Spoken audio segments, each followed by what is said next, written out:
people's life. Not in the way that I get you to eat broccoli all day or anything like that. I'm here to debunk, I'm here to hopefully for every one of you to take away something that you can implement into your daily life.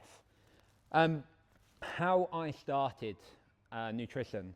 So at 16 years old, I was at my heaviest weight. I think I was 24 stone, very, very unhealthy.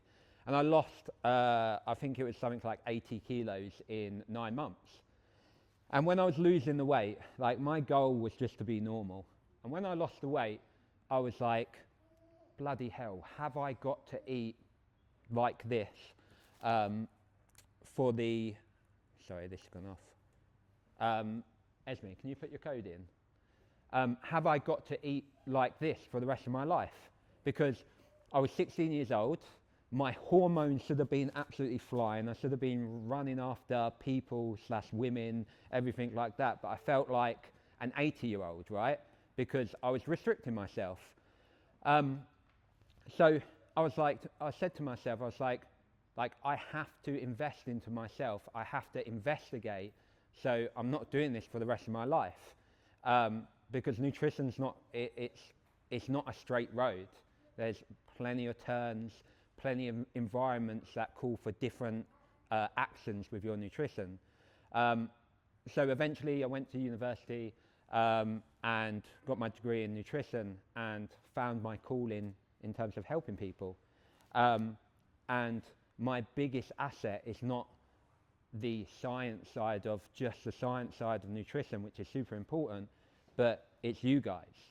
It's understanding the individual and understanding how your life is, how your body is, what even to the certain factor is how your brain is, okay?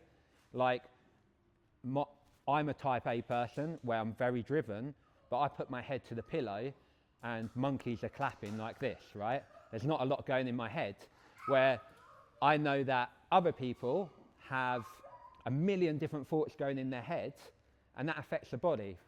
So like everyone is unique, everyone's different, and that's exactly what I want to put across within this seminar. We're going to talk about the basics within this seminar. We're going to talk about everything up to that performance nutrition, phases, you as an individual, competition, everything like that. And hopefully we'll debunk some stuff of not having to drink lemon water to lose belly fat and fast for 20 hours to get to the goal that you want to be, okay? So I'm going to start with the basics of nutrition, okay? Because it's really important. I don't want to assume that everyone knows. So within food, there's a total amount of energy. We call them calories, okay? Everything has calories within them, okay? And this is your total amount, okay? This is really important to know, which I'm going to talk about in a bit, about how do we know our total intake, okay? And we're going to talk about that. But within total energy, within foods, there's a function in macronutrients, and this is even more important, okay? You get your proteins, which per 1 gram of protein is 4 calories. You get your carbohydrates, which are 1 gram of carbohydrate is 4 calories, and then you get your fats, which is 9 calories per 1 gram, okay? Now, people think with protein, it's just to get you jacked and strong and everything like that. It's a recovery food, okay? So I call proteins our workers, okay? So they're in our body trying to heal our skin cells, our hair, everything, not just our muscles or anything like that. Every cell is made up of proteins, so your body needs it, okay? It's what it keeps us upright. It's our skeletal system that keeps us generating, and our body and our skeletal system from functioning, okay? So that's super important. And then we come to our carbohydrates and fats. They're 2 energy macronutrients, okay? But one of them is our primary energy, so carbohydrates. So our body will always try to use carbohydrates as a fast-acting energy, okay?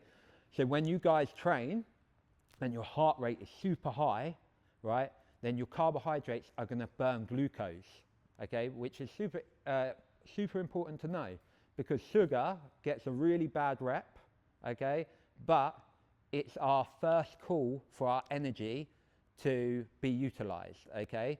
So when we're doing high intense exercise, everything like that, your body wants to burn them, okay? And then we're going to go into talking about how much to use.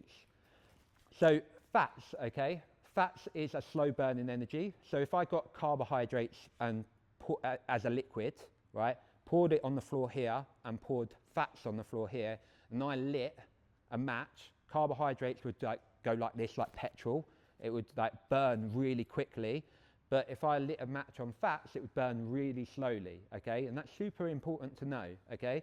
So fats burn slowly. They're also for our hormones, fats as well. If we have a super low fat diet, then our hormones don't function well, the chemical imbalance within our body, so it helps us regulate our hormones of fat intake as well. So that has another job to it, whereas carbohydrates are simply for neurological and physical energy, okay? So it's really important to know the functions for the body, because then you're like, okay, well, how can I think about a total intake?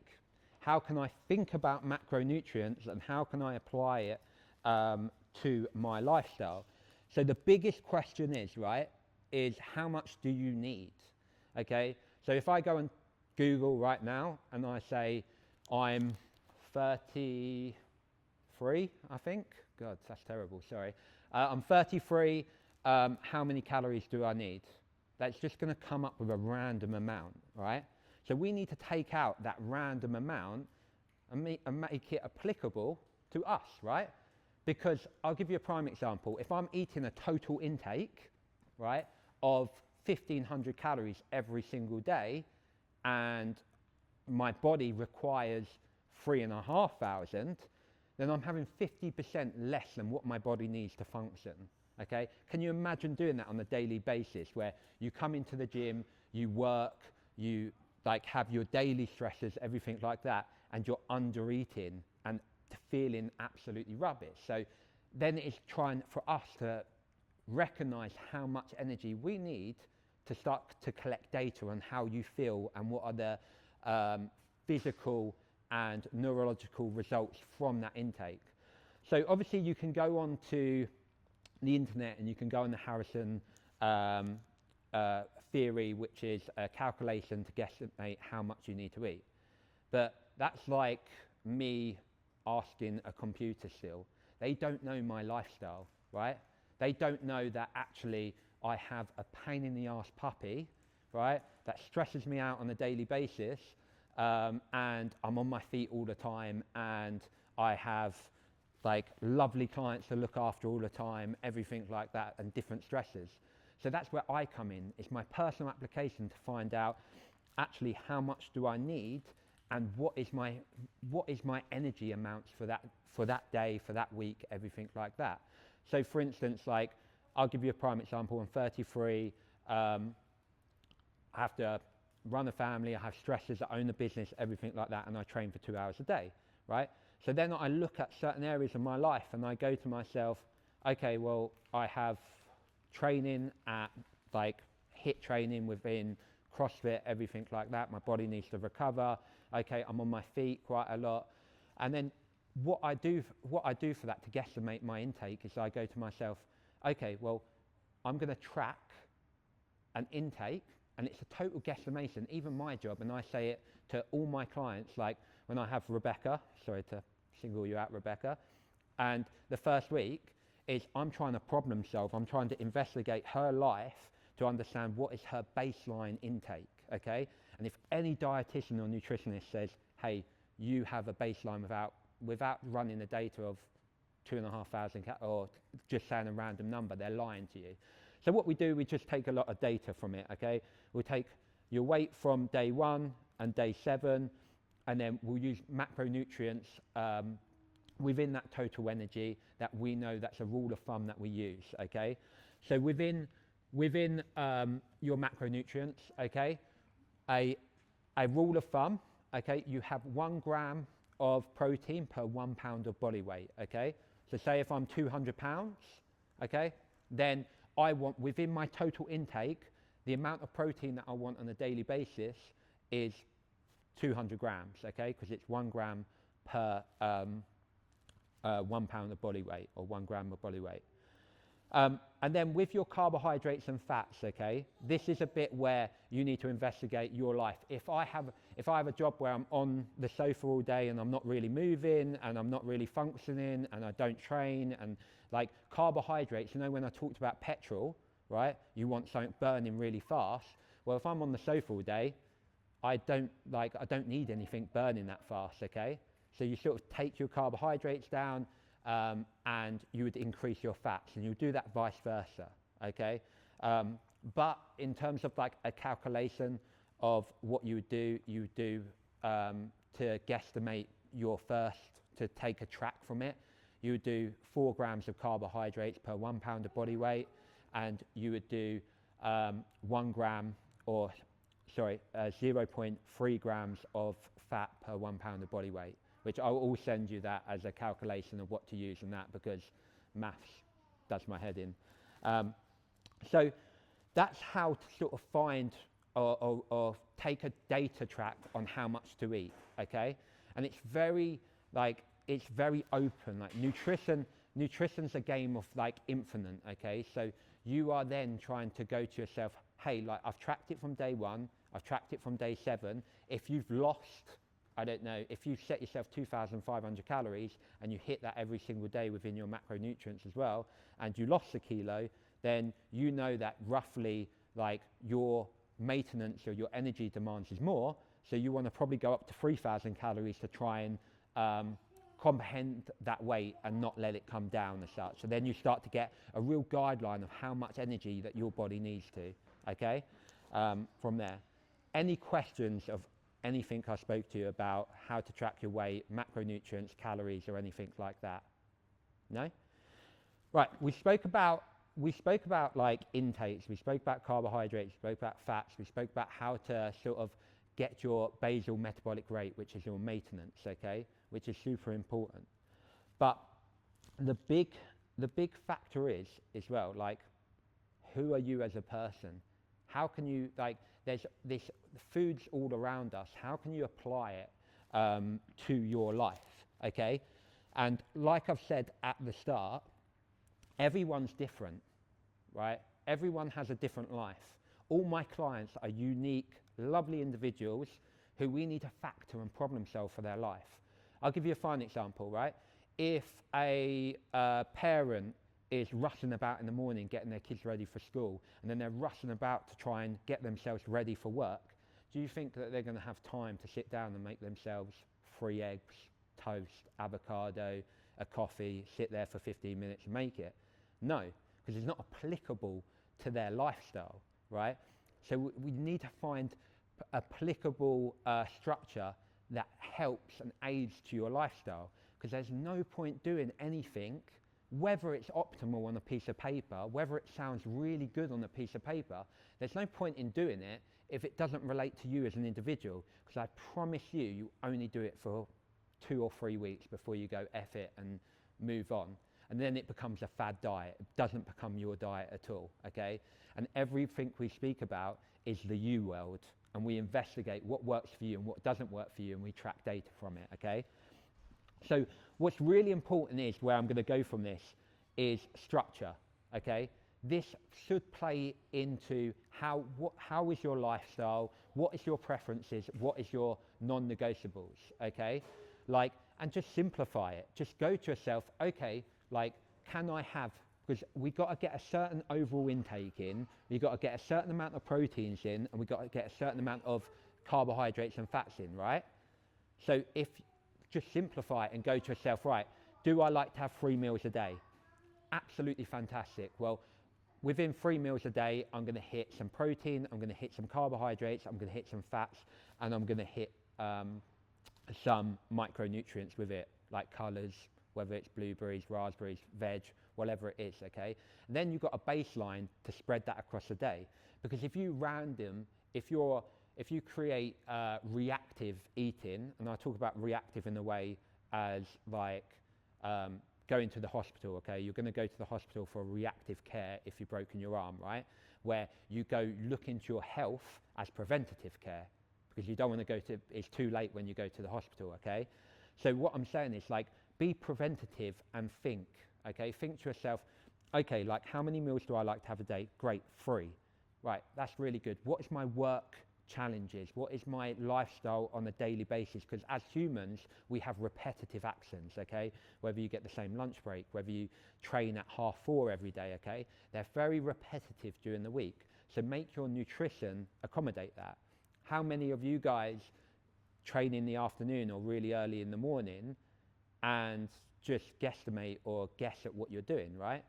Whereas we can take the guesswork out and we could go, okay, within these 3 meals a day, okay, where are you training? Where have you got time, right? And then we can start implementing more stuff. So we can go, okay, well, within my day, where are my health marker foods? So when I talk about health marker foods, they're more like less sugar, more, if you look at the back of a packet, it has less ingredients for it, and humans have not tampered with it, okay? And where can I have the quick carbohydrates around my training? So if I train at 4:30 in the morning, 4:30 in the morning, 4:30 in the afternoon, okay, I can go, okay, meal 1 is my breakfast, great. I'm going to have some micronutrients in it, some protein, some slower burning carbohydrates within fibers, everything like that, a bit of fats that even slow that down even more to keep me fuller.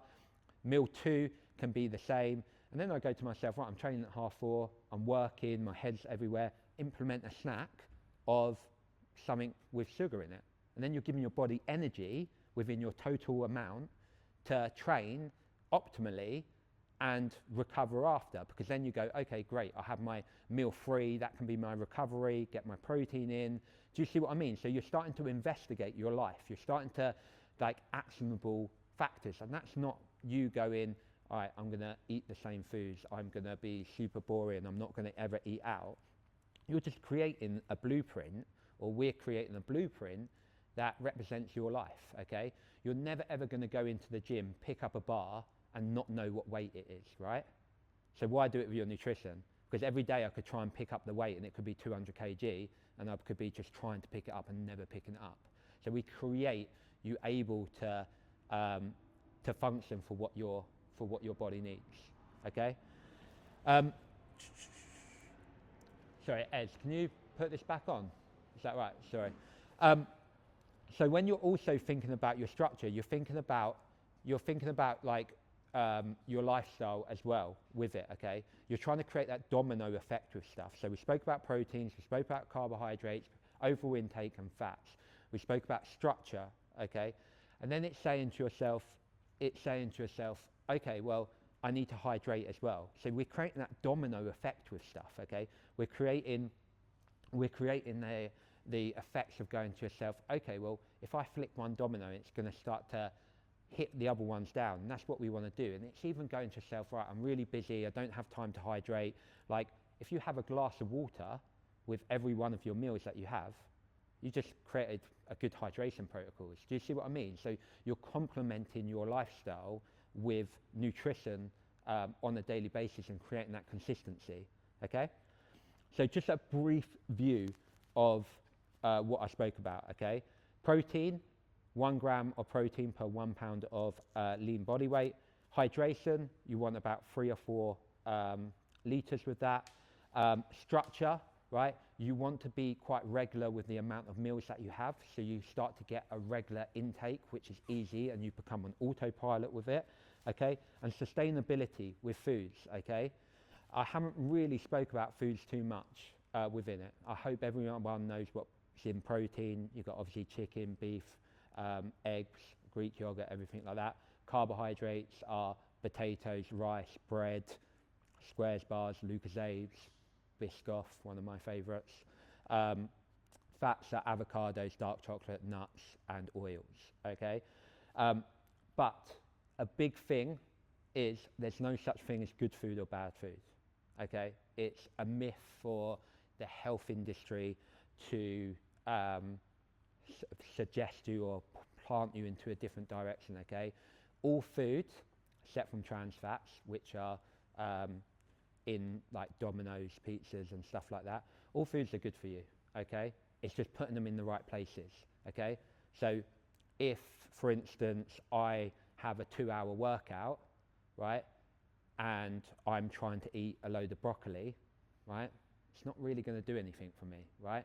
Whereas if I have a 2-hour training and I'm working out, Lucozades, bagels and jam, like squares bars, anything like that, it's going to energize me, right?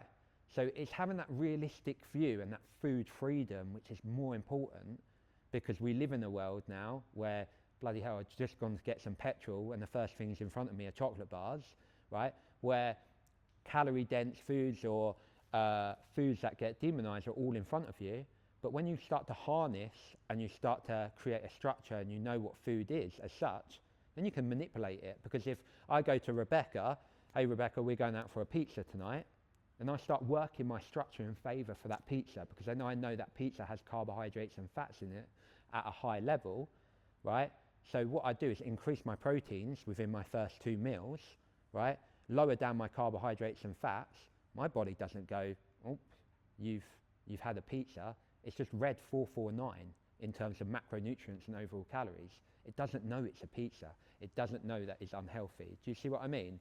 So it's that manipulation on stuff to help you create that food freedom and that execution as such, okay?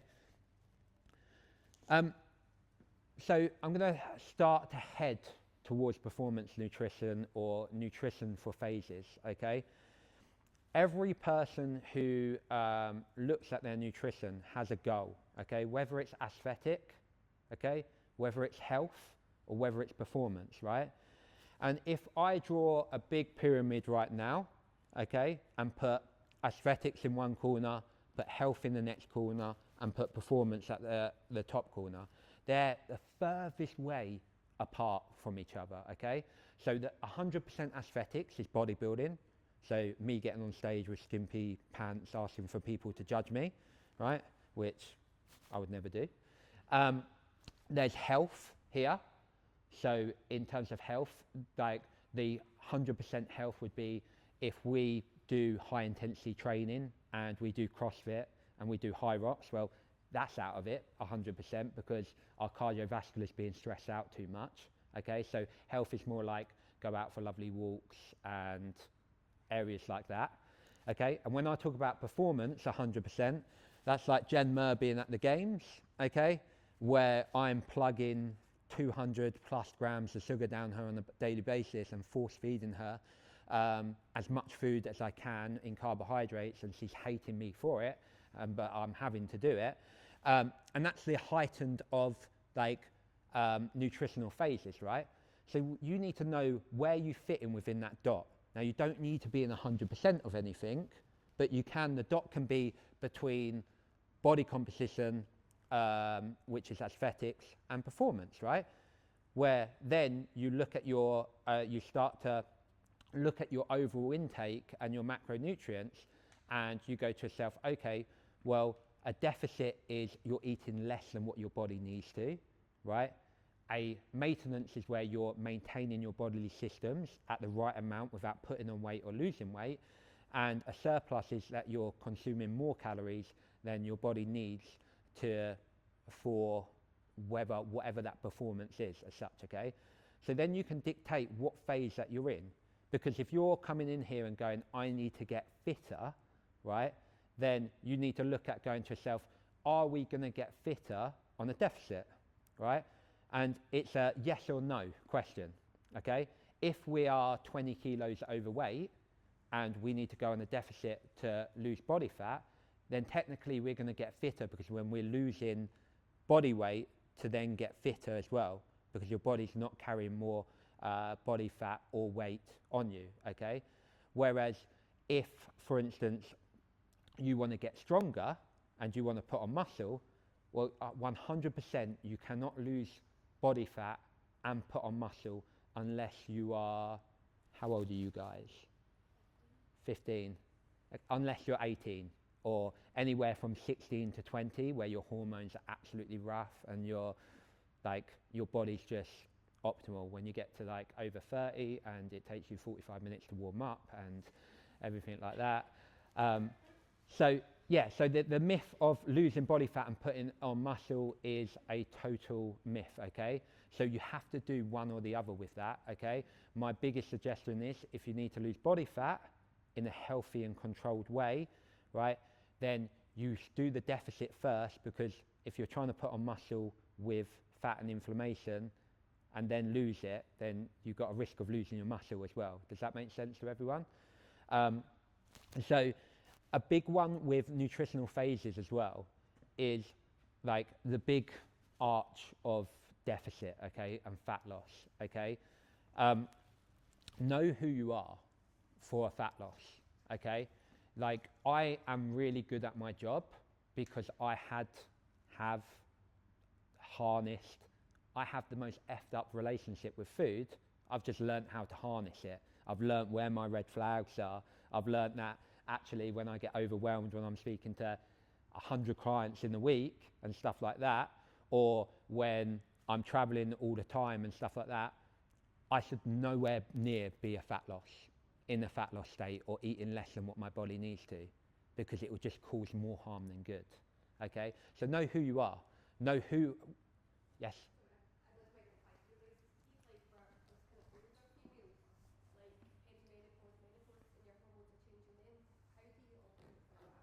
So that's a great question. I'm going to talk about like female health a bit later, but in terms of that is your body's going through a huge stress then, and it's just having less extremes with stuff, okay? So say if I had no stressors whatsoever, I could put myself into a 500 calorie deficit and lose 1 kilo a week, and my body would cope with it because I'm not as stressed. Everything's about in life about stress and how your body reacts to that stress. For instance, when if I'm super stressed out, okay, your body, all it wants to do is look after its heart, its vital organs, right? Our digestive system, you know, like anxiety, like 9 times out of 10, my clients who suffer from gut issues have really bad anxiety or ADHD because of how their brain thinks, okay, right? So then what I'm talking about, the total intake and everything like that, you can't afford to put yourself into a 500 calorie deficit because your body's too stressed out. So if you need to lose body fat or focus on sort of more aesthetic goals, you'll get more results 9 times out of 10 by going into a 250 calorie deficit. So say if your intake was 2,500 calories, you kept your protein really high, you probably, if you're going through the perimenopause and stuff like that, you probably need a tiny bit more fats and take your carbohydrates down a little bit. And then just take 250 calories off to get a steady state fat loss instead of an extreme one. And for women, in terms of fat loss, guys, for females, because males, there's quite a few males here, because we're like cavemen still, okay? Our cycle is 24 hours and we recover pretty well. So we throw stones at each other and we're like, oh, we're good, and everything like that. Where females have, obviously, their cycle, their recovery rate is over a 4-week period, right? Whereas, so you need to last your recovery for them 4 weeks, okay? So it's like making sure that when you are going through, and this is for females, going through any stress, you can only do it for a certain amount of time. So I always suggest anything up to 4 to maximum 6 weeks with fat loss for females until you start to navigate back towards a maintenance to recover your systems, and that could be 2 weeks of eating to sustain your body weight, everything like that, before going back into it if that's what you would want to choose. Does that make sense? Perfect. Esme, I'm so sorry, your laptop keeps on going off and it's... Okay, sorry guys. 2897. Yeah, so it's everything stress and adaptation, how much your body can take. Same with a performance phase. So if you're like, guys, if you're like, and females, like I am training for 4 hours a day, I'd be able to eat anything, my carbohydrates are up, and everything like that, how long can your body do that for? Because you're then stressing your body out by forcing loads of sugar down you, which is being utilised, but how long can your body sustain you stressing your body out like that and trying to eat to them extremes to recover? Like, I'll give you a prime example, Jen, because she's a Scottish athlete. So the 16 weeks around the CrossFit Games, I am literally protecting her systems at all costs, force feeding her, making sure that she's eating over and above her total intake for her body to recover, because all I'm bothered about is the result and her being healthy at the games. So that is healthy for her environment to be in. But when we train for an hour or 2 hours, or an hour, like, we need a certain amount of sugar, we need a certain amount of energy, but where are our requirements? So be very careful for how much or how long you stress your body out before moving to a maintenance. And when I say a maintenance, is obviously what your body needs to sustain its body weight, and using less sugars in the form of still carbohydrates, but less sugars like sweet potatoes, rice, wraps, sourdough breads, instead of like loads of Lucozades, loads of Biscoff and stuff like that. So you just change the amounts to replenish your body, okay, from there. So within fueling, okay, and this is like everyone trains here, I take it. So performance nutrition, okay, we always want to protect you around training, okay. Obviously we spoke about your total intake, everything like that, but like the window around training is super important, okay, because there's some stuff that you may do, you may not do, that will help you, okay. 90 minutes before training, right, try and introduce a little snack, okay, like, and this snack could be I don't know, half a bagel and a banana with a tiny bit of jam on, because we're focusing on petrol for that fast energy, the analogy that I gave on petrol, okay? So try and implement a nice pre-workout meal. And if you notice, right, we don't want anything to slow down your digestion, okay? So when I spoke about fats take twice as long to digest as carbohydrates. So if you're having 2 avocados on toast an hour or 90 minutes before your training, it's too much for your body to digest. It's all the blood's gonna be in your stomach rather than training. If you're having a mountain of broccoli before you train, an hour before you train, like, micronutrients don't break down in your stomach. They're like a washing tablet. They're really good for our gut health, but our focus is not for our gut health. Our focus is for our body to digest food and utilize it as energy. That's where Metcon in CrossFit comes from, metabolic conditioning. It means how we take on food and give out as energy, okay? So like, you want to reduce your fat intake and reduce your fibers in veg before you train, okay? Because they're no good. They don't do anything for us, so we take them out, okay? Just for that optimal digestion for your body to utilize fuel in a fast way in time for you to train, okay? Now, just because I've done loads of seminars, people go, oh, what happens if I train at, what happens if I train at 5 o'clock in the morning, right? Then you want to utilize and think about your structure and utilize your food will come from the night before for that pre-workout, okay? Because you don't want to be waking up at 4 o'clock in the morning trying to jam in loads of food for expecting and at that time in the morning. So within your structure, if you have a bedtime snack an hour before you go to bed, that's 9 times out of 10, that's going to be utilized for the next morning, okay? So a little bowl of cereal, a bagel and a bit of butter, like anything like that, that will just give your body that reinforcement for the next day, okay? So all you've got to do is wake up in the morning, have some electrolytes, have some water, maybe have a banana if you can handle that, and you're good to go. So knowing timings and knowing structure is really important. So in terms of light snacks, that's anywhere up to 90 to 60 minutes before. And when I talk about light snacks, it can be a banana or pineapple with a squares bar. If your pre-workout meal is coming from 2 to 3 hours beforehand, you can go for more of a balanced food group, okay? Meaning more solid foods like, give this because it's the easiest one, chicken or tofu, white rice, and like lower fats on there. If you put a tiny bit of olive oil on there or coconut oil on there, it's only a tiny amount. You don't really want to go over 15 grams of fat 2 or 3 hours before you train, okay? So just keep that in mind.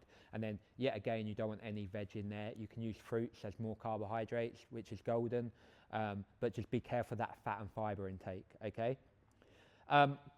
Liquids, okay? Super important, okay? Know yourself and know how long you're training for. If you train for 2 to 3 hours in one go, or you just hang around the gym and you're training for that time, your body will start to run out of glycogen, which is that carbohydrates that get stored into your muscles and utilized, right? So just take some liquids with you. Just don't forget, like Powerade, Lucozade. If you're doing sort of high intense or you're doing weightlifting and stuff like that, it's very good for you because you're just neurologically keeping your mind going, and as well your body gets tricked because if you have a bit of sugar on your lips where you're drinking, then it thinks it's getting a constant flow of neurological constant flow of energy within the body, okay? So it sort of tricks your mind a little bit there. Post-workout. So this is really important, and I'm going to go back to females versus males on post-workout. Studies have said that females need more protein post-workout, right? And they need their post-workout window being ticked off a lot more than a male. Because I spoke about the male being a caveman and he's like, ho, ho, ho, he's all good. Whereas female, we need to preserve their recovery. So just because you stop training, your body doesn't know that, just because the clock said.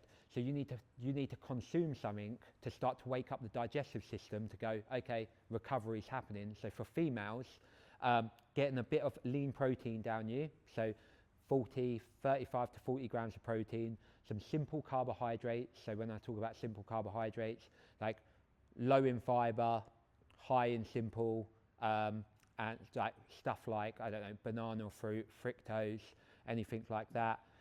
Whereas men need the same, but you, instead of having it half an hour after, you can probably get away with having it an hour after and you're pretty golden to go, okay? Yeah, any questions about that, about post-workout? No? Perfect. In terms of, as well with performance nutrition, okay, it's really important to train your gut, okay? If you guys compete or you do high rocks or you do anything like that, and you just don't eat around training and you don't eat before you train, what's going to happen when you go to the event and you then randomly have a meal that you've never had before, and you try different things that you've never done before? Your body's going to go into crisis mode, isn't it? Because if you've never eaten, or if you don't eat in the mornings, or eat an hour before you train, and then you randomly do that whilst you're doing a competition, then like your body doesn't know. So it's very important to like drip feed and test your body out of like knowing how much your gut can take and give out as energy, okay? So it's really important to try that as such, okay? And it's just using them energy-based foods that we spoke about, okay? Does anyone have any questions about what I spoke about so far? Performance-based, aesthetic-based, anything like that? No? Okay. Am I just doing really well, or? Yes. In terms of weighing yourself and your actual body weight, Yes. how does that reflect like your health and your fitness and stuff? So, And how often should you be weighing yourself? so it like, that's a really good question, okay?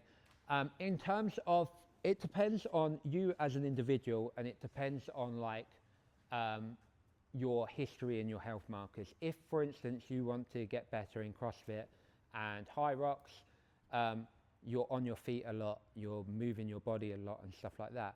If you're, say, and you want to feel like you're going into that performance mode and getting better, then you need to look at stuff and go, okay, is there a way in terms of I can aid to my training? If, for instance, I'm and this is me personally I'm going to talk about.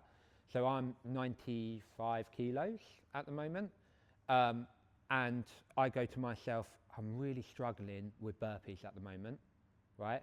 And I'm finding it hard to get off the floor, or I'm finding gymnastics really hard. I go to myself, would it help if I was down 5 kilos? 100%. For running, cardiovascular, everything like that, the more weight that we carry, or the more fat cells that we carry, the more that your elevated heart rate will be. So yes, like obviously weight is important to a certain degree, and it does affect health markers, and it does affect your performance because of recovery, because weight is not just fat either. Like, don't forget, like inflammation is super important as well. So if I train for a whole week and I eat 1,500 calories, I promise you that I will be heavier on the Friday than I am on the Monday, right? Because talking about that stress markers that we spoke about, my body will be super stressed, my muscles won't recover, so they'll stay broken or they'll heal less, and water will be like pulled around my body and holding on to water because my body wants to slow everything down to try and protect my body. So yeah, like weight does have an important part for it either way. So for instance, if I'm 80 kilos and for me and I'm trying to get stronger, then I need to put on weight to be able to get stronger, but in the right way. And don't forget, it's the ratio to muscle mass to fat is super important as well. The massive one for females and males as well is like when the older we get, the more deteriorating our muscles get, right? It starts to come down, right? So we need to preserve that as much as possible. So when we need to eat enough protein, when we need to regulate our fat intake, like not our intake, but our fat on our body, it's regulating that so everything happens automatically, okay? And there's a really good approach to it where your body runs at the way that it needs to run, okay? Similar to me going, okay, there's traffic on the motorway there, like, whereas it would take slower to get to your destination, whereas if there wasn't traffic, you'd get faster to that destination. And think of the traffic as your body being less healthy, or say more overweight or more underweight, which is just as important, okay? Put your hands up for CrossFit or High Rocks, or does everyone do a bit of both here? No? No? Do you just do classes, guys, yeah? Okay, perfect. So within nutrition and doing it for performance, okay, just like know where you're at currently, okay? If you want to get better within performance, and like assess, what I do is assess the whole picture, okay? Where I go to myself, okay, is it that I need to look at my nutrition? Do I need to look at my stress metrics? Or do I need to look at my training? 9 times out of 10 it's nutrition and training, I promise you that. Nutrition and your stress metrics, okay? So really be governed by that as a recovery rate, okay?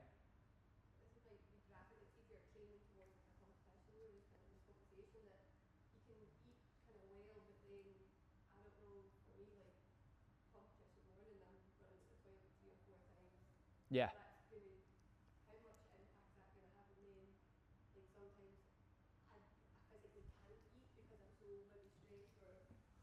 Yeah.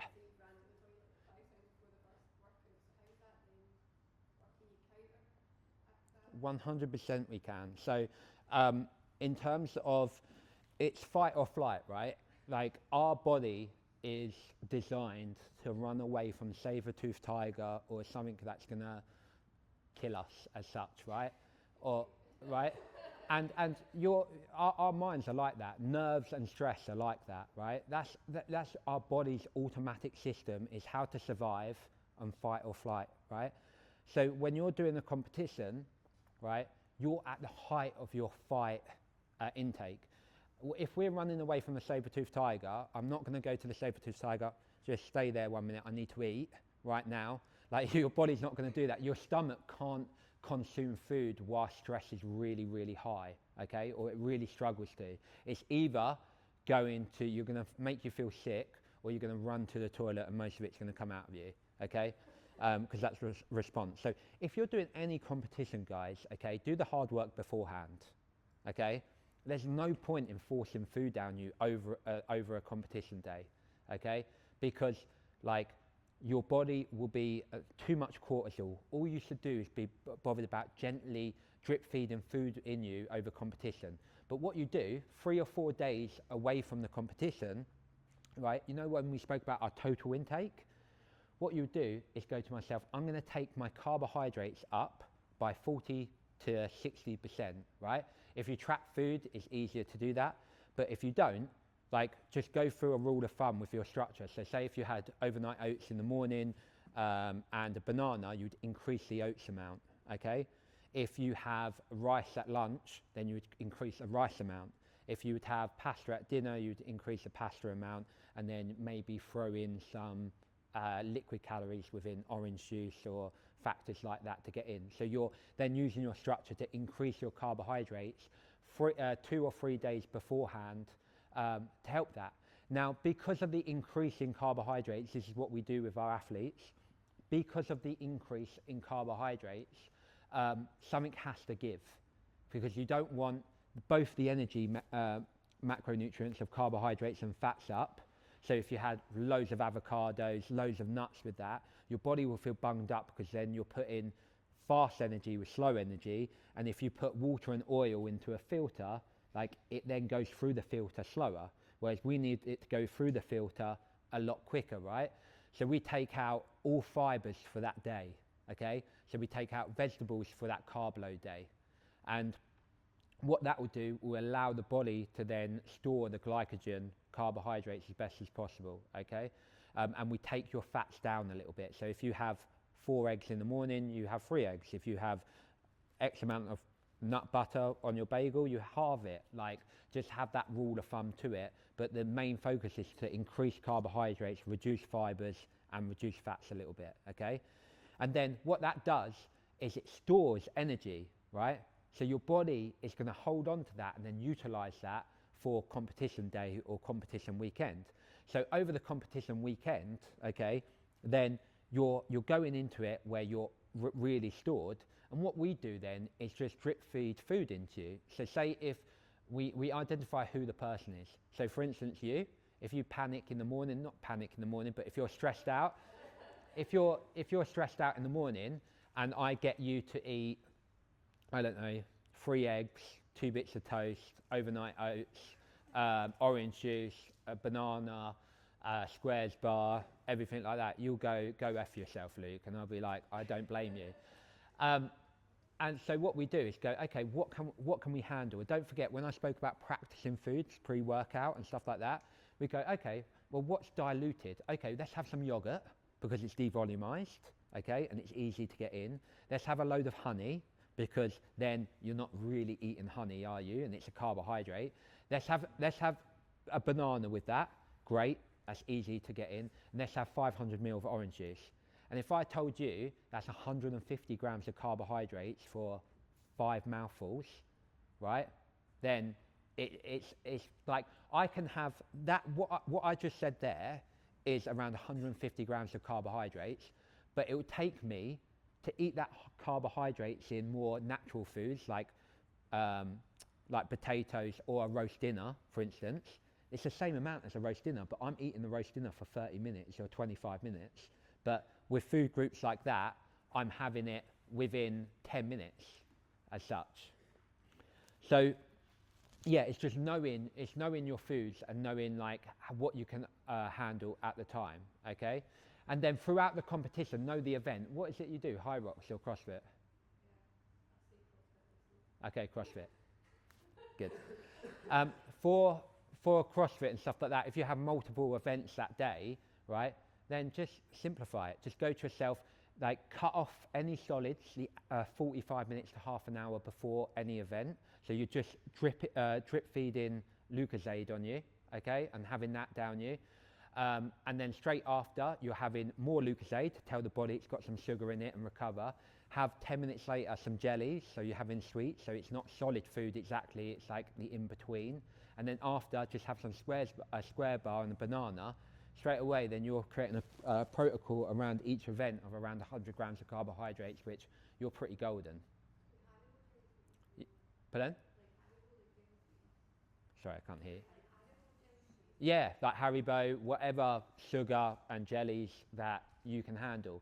So do you see what I mean? So when you go to a one-day competition or you go to High Rocks or whatever, and they're eating pasta and broccoli an hour beforehand, like clap them and go, well done, that's going to be utilised for the next day. like it's not going to work. So use foods for what it is. You know when I said there's no such thing as good food or bad food? Use foods for their function. Right? So for instance, me and Ezra up in Scotland, training's a bit lower this weekend, right? So I'm just going to have more nutrient-dense food groups. I'm going to have oats with berries without, I don't need the banana and a load of honey on it. I'm going to have potatoes instead of having like a load of squares bars like throughout the day. I'm going to have lean protein sources. I'm going to get healthy fats in. But if a training day and I'm training, then I utilise foods that I need to, and it's just like training and the education to know actually like what works for you, how much works for you, and implementing it. Okay, I'll promise you, if you do that within the carb load, the 3 or 4 days beforehand, that would be a game changer for you, because then you'll know actually that you don't need to panic food in or feel lethargic and horrible for that. So she's sort of helped me with competition nutrition there. Any more questions about competition nutrition? What about during exercise when you're in a competition? Oh. If you're doing 60 to 90 minutes? Okay, perfect. So if you're doing 60 to 90 minutes, you want to go to multi-dextrose, high sugars, fructose, and stuff like that. Now, you don't want to have solid food, okay? Because then you're then telling your body to take blood away from your muscles and that to go into your stomach to try and do that, and it's not going to happen. Okay, so you want like more liquid-based food. It's hard when you're doing a High Rocks and you're running around. So like gels are really good for that. So there's like, I get my athletes to use the SIS gel, which it's got 40 grams of carbohydrates in it with sugars and fructose mixture, and it's got electrolytes in it as well. So you can I put it in like the band of my shorts and stuff like that. So when you're on the running bit, obviously not on the ski where you've got no hands, but you're on the running bit, you can just have one of those. And I recommend if you're doing 90 minutes, let's say, you probably want to take one, like, and make sure you trial it in training and stuff like that. But you would probably want to be taking one every 25 to 30 minutes, okay? I get my athletes to actually take one 10 minutes before they go out, 25 minutes into, and then the last 10 minutes just to keep everything going as such, okay? So pre-workout, 90 minutes to 60 minutes beforehand with snacks. If you want more of a balanced food group like chicken and rice, 3 hours before, 2 hours before, but always intra, liquids or jellies, okay, which is super important to have. Okay, guys? In terms of, I spoke about the functions of nutrition, I've spoke about phases, everything like that. In terms of one that I wanted to go through is female nutrition a little bit as well. Like I spoke about stress, I spoke about the effects like that it has on the body. So with female nutrition, okay, it's making sure that whatever you're doing to your body, right, you're having a plan to go into a health phase after what you do, okay? So if you're doing for instance, a deficit, or you're training really hard, or you do a High Rocks or anything like that, make sure straight after you're going into a health phase after, and that health phase should be 7 to 14 days, okay, where you're upregulating your micronutrients, so you're getting a panel of enough iron in, enough fibers in, more lean proteins, you take your carbohydrates down a little bit, you take your fats up for that hormone regulation as well. So make sure that that's planned in to help you guys out, so you're not running on empty after, or get them competition blues. So have like a plan for it as such, okay? We're not Robocops or anything like that, okay? So make sure that you're using food for medicine as well as food for performance, okay? Perfect, guys. What do you ask about like supplements, like cod liver oil, or like, you know, like certain things? What should So, so a lot of things are gimmicks, like amino acids as liquid form and stuff like that. But in terms of like supplements, like a rule of thumb is, especially where you guys live in Scotland and you never see the sun compared to us in England, vitamin D3 with K2 is super important. So that's like the most powerful supplement that we can take, okay, which is really important. Omega-3s as well, for females especially, but for males as well. So omega-3s just down, they just take what I spoke about with inflammation. So they take the inflammation down within the body.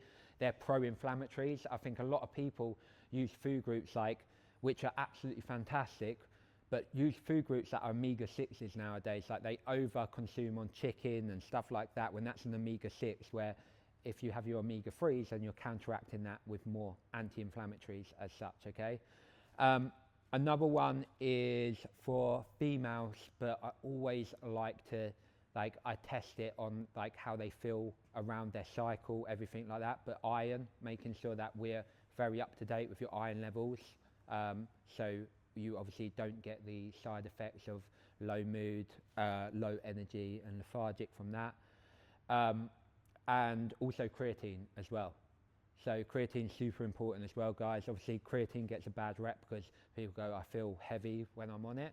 That you don't ever need to load on creatine.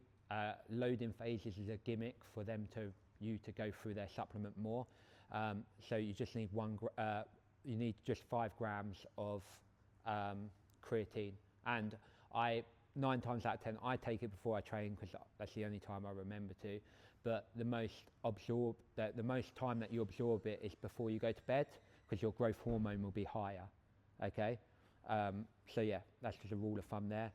And I haven't really spoke about sleep that much, but guys, I'm going to sound like an old granddad, and I sound like this to Rebecca all the time. But the world that we live in right now, okay, everything's we need to train harder, we need to work harder, we need to earn more money, we need to do this, right? Everything, bloody hell, I bet, I haven't looked at my phone, but I bet I've got 50 messages on my phone. Everything's cortisol driven, which is high stress in this world now, okay? So recovery is just as important, okay? I always say this, right? Have the mentality of an elite athlete, have whatever you want, right? But 9 times out of 10, all of us work, all of us have responsibilities and that. So we are just as much of important with our nutrition than the elite people, because we have more stresses, body needs to heal, we have X amount of people to look after, right? So nutrition should be more important for us because our body's going through more variables that we need to factor in, okay? So in terms of supplements, omega-3s, vitamin D3 with K2 and creatine is the most proven one.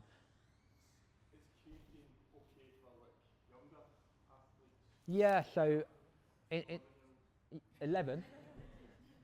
How old is she? Sorry. 11. No, 16. I would say. Yeah, that's okay. 16. So, yeah, guys, they're the supplements. Whey protein, plant protein is amazing because it's a supplement to help you get that total intake of protein in, but don't lean on it. Okay, the more you lean on it, the more that your body can start to reject that as such, okay? So always go for real food first and use supplements to supplement your real food.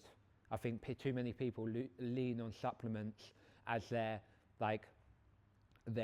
getaway from not doing stuff as such, when it should be them supplementing their real food, okay? That is basically it, but I would love for you guys to think about any questions or anything that would relate to you and what you do, and yeah, basically if I can help with anything.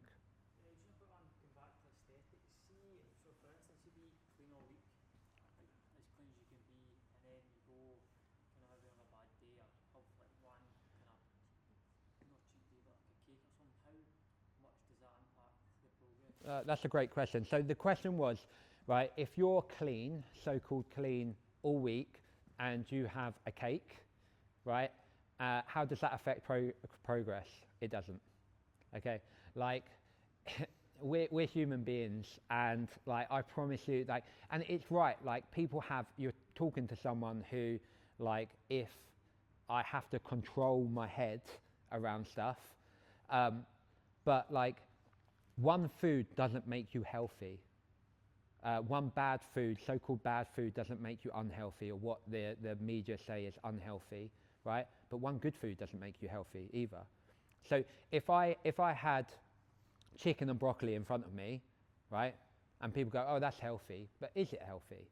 Like, because if I'm only eating that in the day and it's only 500 calories and that's all I'm having in the day, that's unhealthy. Do you see what I mean? So it's being like understanding that food is just food, right? Just because you have like a social event or you go out for dinner, it's not going to F anything up. It takes 7,500 calories to put on 1 kilo of fat, right? So it's like not in one addition, like in here and there is absolutely okay, all right? Like the problem, the issue that people have is they're trivial things that they do every single day, right? So if my maintenance is 3,000 calories and my structure and I'm all good and my food looks all so-called nutrient dense, everything like that, but every single day I have an extra, like I walk past the kitchen and I have some Haribo, I walk past the kitchen and I'll have this and I won't think about it, that's an easy extra 500 calories extra of what you have.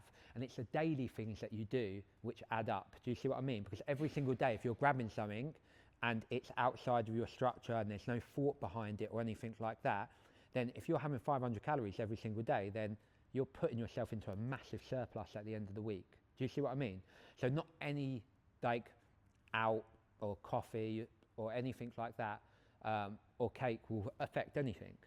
And the really good thing about structure is manipulate your structure, right?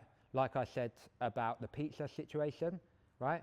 Like if you're really worried and you think, right, this cake is sometimes more harm for my mental well-being to have than good, then manipulate your structure. Just say to yourself, right, instead of having 3 eggs in the morning, have some overnight oats and some whey protein and lower down the fats a little bit. Like instead of having chicken and avocado in the sandwich, take the avocado out, because the cake is only in a little bit more than fat and sugar. Okay, so if you just sort of wangle it a little bit, it all works out anyway. Okay, guys. Any further questions? Do you think it's can women, older women, put on muscle? Can older women put on muscle? Yes, in the right environment. It's hard. It's really hard. They can. I think the more important question is like they can improve. Like you guys can improve a hell of a lot by keeping muscle and addressing, say, potholes in other areas of your nutrition as such. Does that make sense? So there is a way that there's you can 100% put on muscle, but it's not going to be like obvious. It could be 0.3 of a pound per 2 months as such, and something like that. So in terms of doing strength all the time, is there any point in keep advancing, like That's progressing if you're not going to that's gains? that's a great question. Okay, in terms of it's like, what is the point? Well, like the older we get, the more of this like lever comes down, like of like deterioration in muscle mass, increased fat stores, your gut health and your large intestine not like working as well. So strength work is more important for the elder community because you're trying to preserve it. Like you're trying, as soon as the more sensitive things are going to lose the older you get. So it's more important doing strength work than, say, just as much as conditioning as such. So But there's no point, like, what I'm trying to get at is that if I'm on a strength training program, is there any point in me keep going through the cycle of progressing, because I'm going to plateau? Am I better just to leave the weights as they are and say do like 3 sets of 12 rather than doing the shorter with higher weights? yeah. So Sets, higher weights. Yeah. that's not going to give me any more muscle mass. Yeah. It's better to plateau and maintain what I've got and work on other areas. Yeah, but you've got to create that adaptation. Your body's going to get used to, so you always need to. If I always lift 50 kg right now, my body's going to get used to it, and the adaptation and the stress then goes from it. So you're countering that by creating that adaptation, that stress by going and doing the cycles. Does that make sense? So I still keep doing 100%. Yeah, 200%. More important than conditioning and stuff like that. Okay, and that's where like High Rocks is amazing. It's coming up right now, but like people are so interested, and especially on the female side, because it's so easy access to get into High Rocks, and they're forgetting about the strength work, right?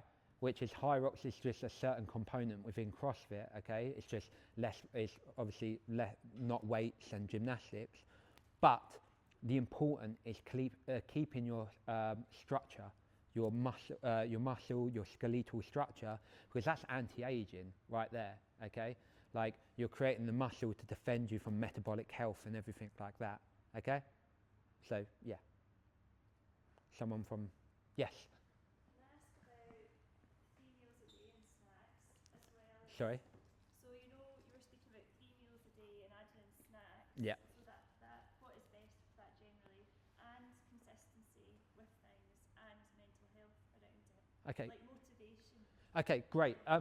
Would you mind me like giving an example of how I would structure someone if I ask you a few questions on your life so I can structure your food and give it an example? Okay.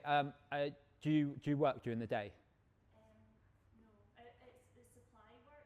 I work here and there. So it's ad hoc. Yeah. Okay, so you have not more time on your hands, but you have more freedom to plan stuff out. Okay. Do you look at food as a negative or a positive? Are you food for fuel, or are you food for comfort? Like some people are foodies where they love like the look of food, they love like eating food, or you get people who eat food to just to have enough energy. Does that make sense? A bit of both. So I like generally when I'm feeling good, Yeah. cooking and preparing things, having something nice. But then when I'm not feeling good, I just eat a load of junk.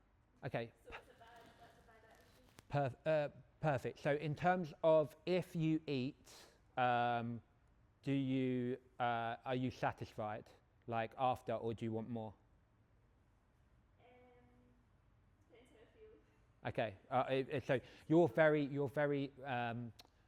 neurological driven, meaning whatever your head's thinking, you sort of navigate to. Yeah. Okay, perfect. So we just create an A and B plan, okay, where we go, okay, we've got to spread out a certain amount of proteins and overall intake within your day. If we have 3 meals a day, and when do you get hungry?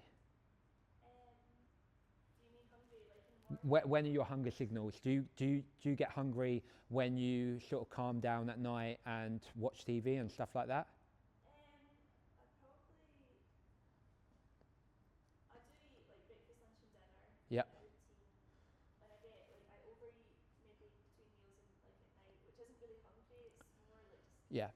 not So it's that sort of losing motivation. yeah. That's what I mean. Okay, so what we do then, we'd have planned snacks in to have planned checkpoints to hit rather than random acts, okay?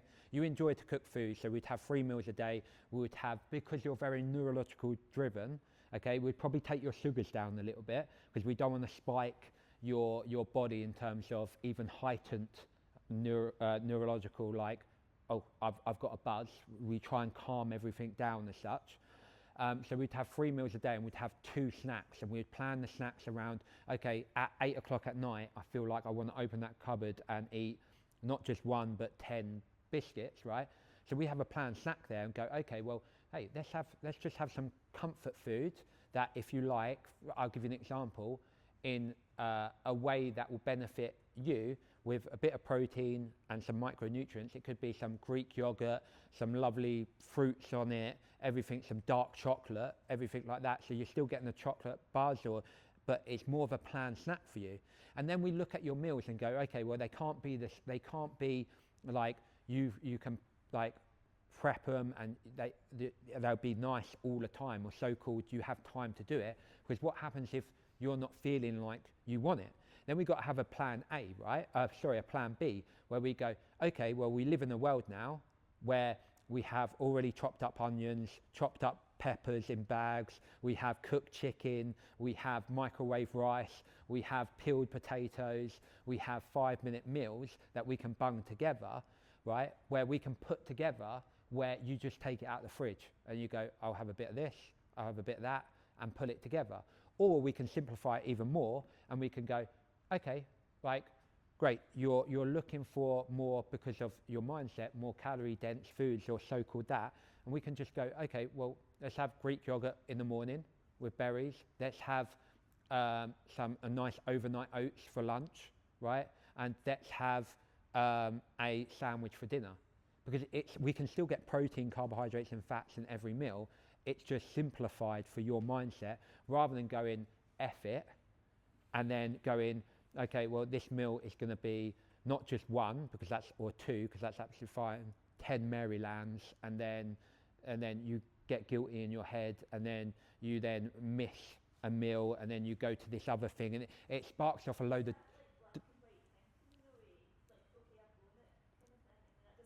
Yeah, 100%, and it sparks that dopamine. And you know, like when we condition ourselves in the gym to get fitter, actions condition ourselves to make us feel how we do. So for instance, if I go away and I think, you guys are absolutely terrible in this seminar, and which you're not, and then I go, I'm going to have a pizza because of that, or I'm going to have so-called food that's going to make me feel guilty because of that, then I'm conditioning myself by a negative thought to take it out on food. Whereas within your structure, we have obviously the plan A, plan B, plan C.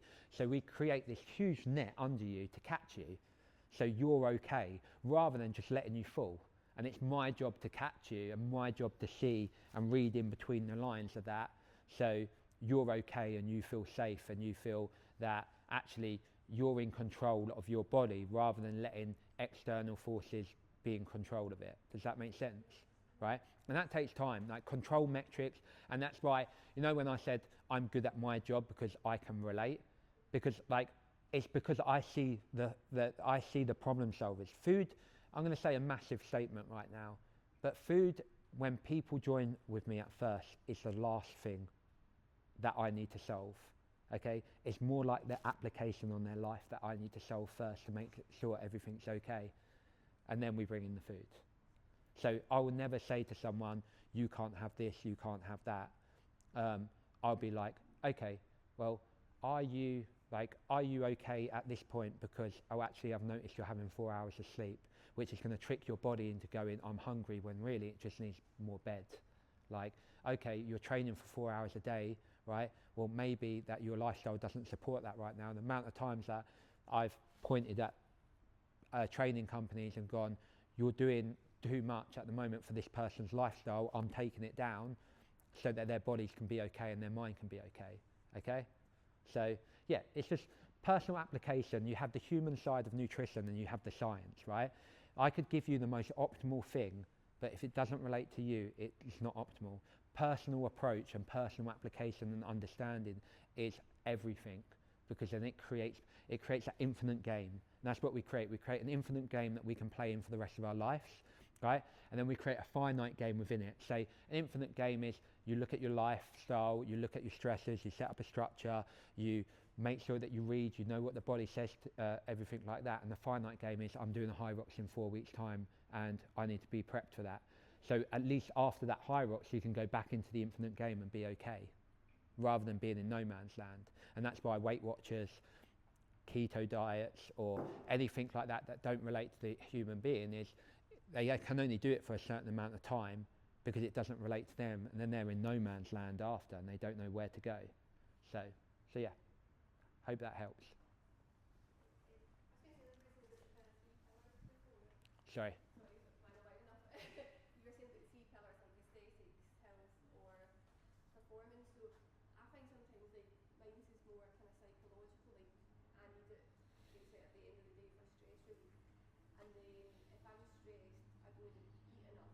Mm.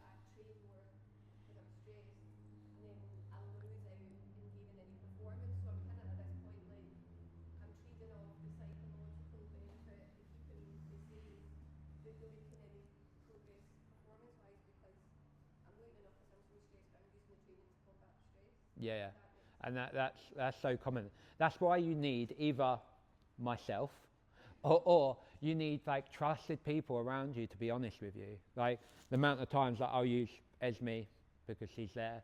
So Esme has ADHD, but she's a high performer. Like she will work until she drops, and then if she thinks that she wants to do more all the time, right? But more is not going to benefit you. So having people around you to go, actually, like you living in no man's land here of being stressed out, not performing as well as you want to, but then under eating, you're getting further and further away from your actual that point where you want to be within that phase in nutrition, and it's just people pulling you back to it and regenerating you so that you feel like you're ticking off the boxes rather than being stretched in different ways as such. So it's that psychological thing, because we all do it to a certain degree, right? We have a crap day or something like that and we try and hammer ourselves in the gym, but the ever so often it's like the cake situation, like doing it once is absolutely fine, but if it becomes a trend, then it then harms us as such.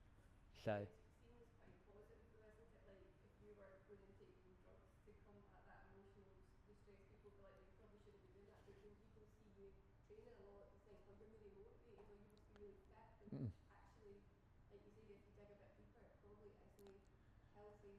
no, no. And there's a time to do it if you want to do it, but it's knowing, and deep down we know when we are stretching ourselves thin with recovery and stuff like that, because we get like our mood, for instance, like someone will say something and we'll react to it, or our sleep, we'll put our head to the pillow and our brains will be going 100 miles an hour because we're tired and we're overburnt out, right?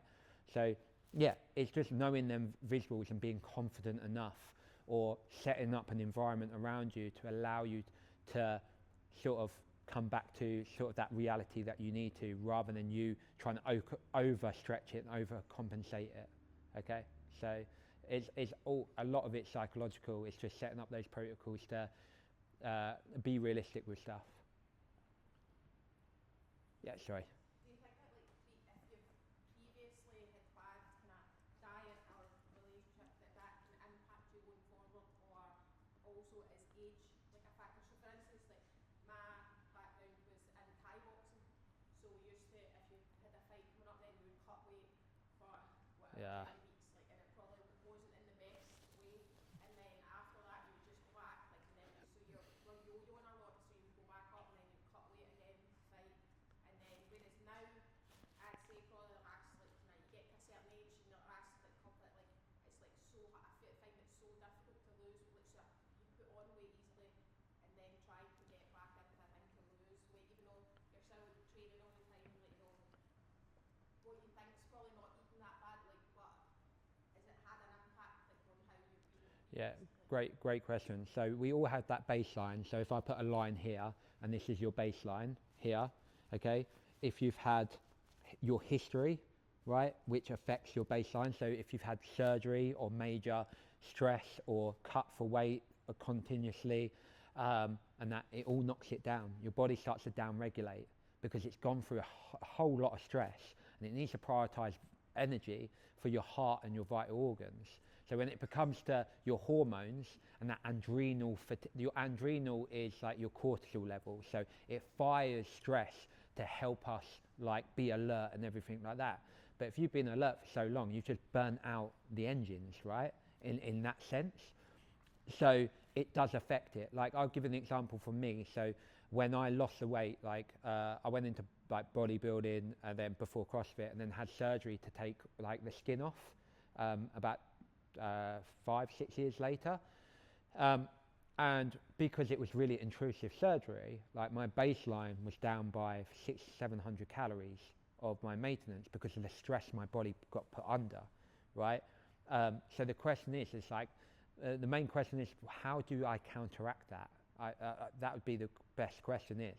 It's like when you know what your maintenance is, and say if your maintenance was you're an active person, you train, you look after yourself in terms of sleep, everything like that, and your maintenance came back at 1600 calories, but you're burning 2500 calories, but your body's down-regulated to this, then a reverse diet is needed, right? Where you can't think about dieting, you can't think about anything like that, because you're going to further put your body into that hole. So it's like that patient work where you go, okay, well, I'm really going to focus on hitting my maintenance for a couple of weeks, and then trying to increase that by 1600 calories, and then a week, 10 days later, increase it to 16,500 calories, and you may put on 1.5 of a kilo within that time. But what you're doing is up-regulating your maintenance. So if you chose to wanted to lose body fat or take your body through stress, and then you just climbed your maintenance up to 2,500, 2,700, then it'll be then your body, once you drop it by a few hundred calories, then your body's going to lose weight because it has enough energy to lose weight. Does that make sense? So it's just a lot of, when you've done anything like that, it's a lot of self-care, and it's a lot of patience, and it's a lot more of a process to go through. I've had a client who I've worked with before for 12 months, and the whole 12 months, like we done a reverse diet, and she put on like what I just said, but after that, then we were allowed to go into, her body gives that permission to go into a fat loss, because we climbed it and we've undone the work of any history or any sort of behavior that we've done to our body beforehand.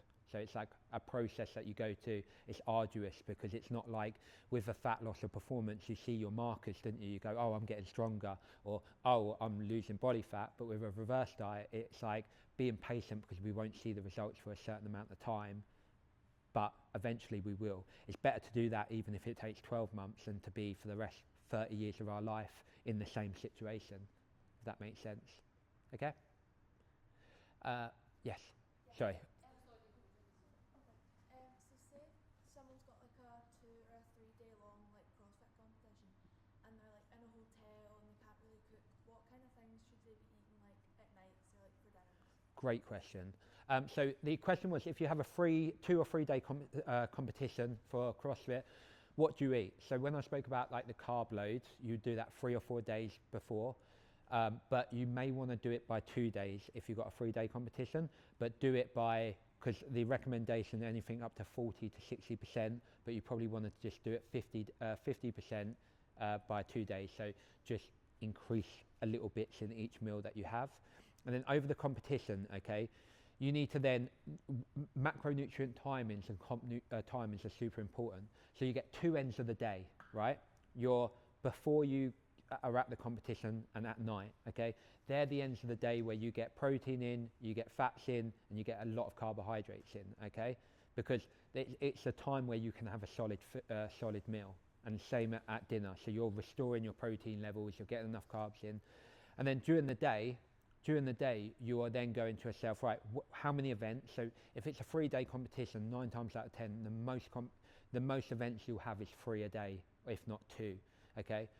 So what you do is you have the timings around that, so only liquids 45 minutes before, then you go to liquids after, jellies, and then squares bar, but then you have a 2 or 3 hour break before your next event, right? Then you want to keep it really simple, like lean protein, chicken, a sandwich, something like that.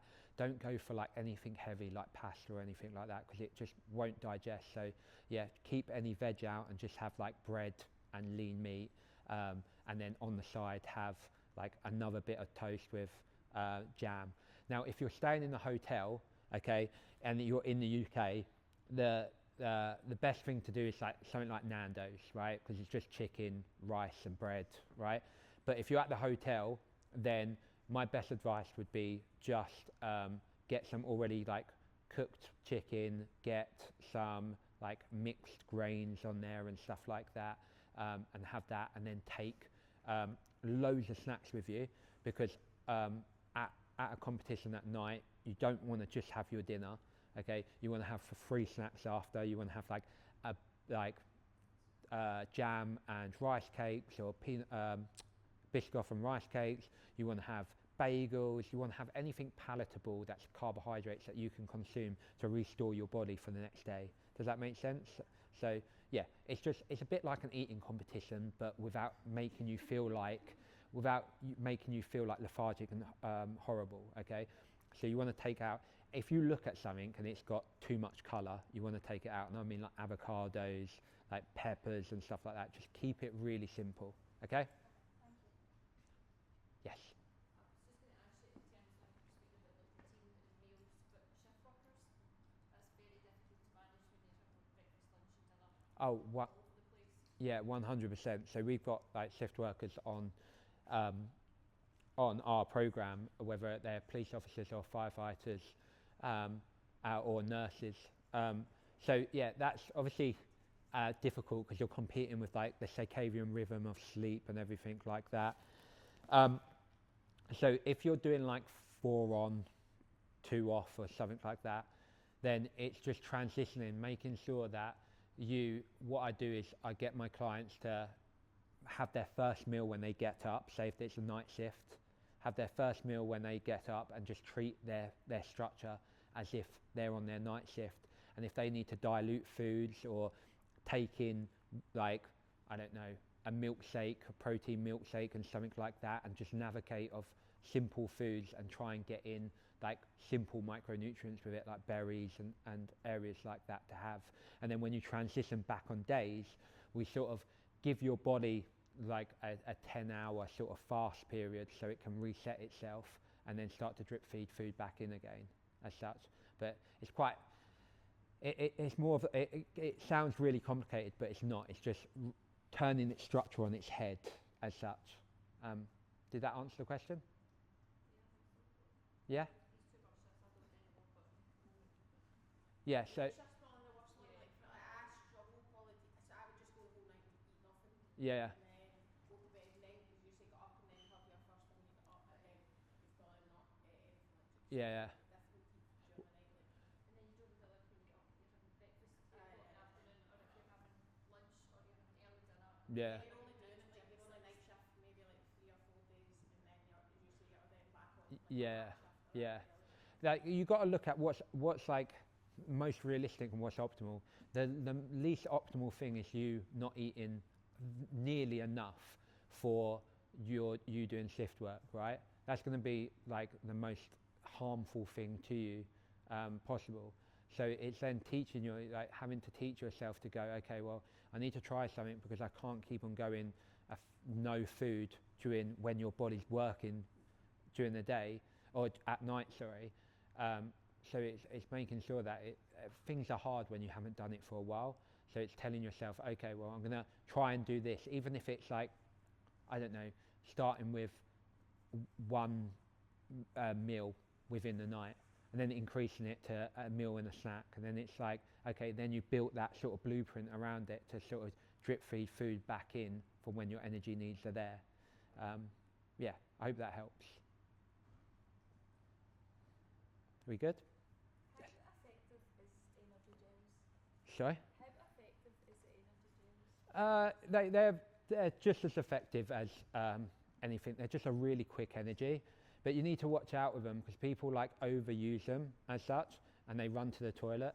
I don't know if anyone's done that here. So they're important, but it's more important to try them out beforehand when you are doing that simulation or training to know actually how they affect you as such. Do they actually work? Yeah, 100%. They're just a gel form of sugar and fructose, which like it's a natural, really fast energy for your body to use as such. So yeah, the timings, if you're doing anything up to 90 minutes of training, just try and take at least 2 of them as such, especially if you're doing competition as well. So yeah, I hope that helps. So they are as such. But be careful, if you're having gels and you're having too much caffeine, that's when you run to the toilet or you do mistakes, okay? So be careful with that, okay? Awesome. Guys, thank you so much for having us. We're going to hang around for 10 to 20 minutes. So if you guys need to talk to us individually, please do. I'm really sorry about the technically wizardry thing going on here. Like I stopped asking Esme what the password was, so I had to remember what the slides were as well. But no, honestly, guys, I want all of you to go away with going, okay, nutrition isn't fucking like this perfect influencer thing on Instagram, okay? Nutrition's you as a human being, okay? Just like, it's problem solving of going to yourself, right, what does my body need? How do I achieve that? And how do I apply that to my daily life? No matter what it is, okay? So just look after yourself and make sure that you prioritize yourself, okay? Thank you.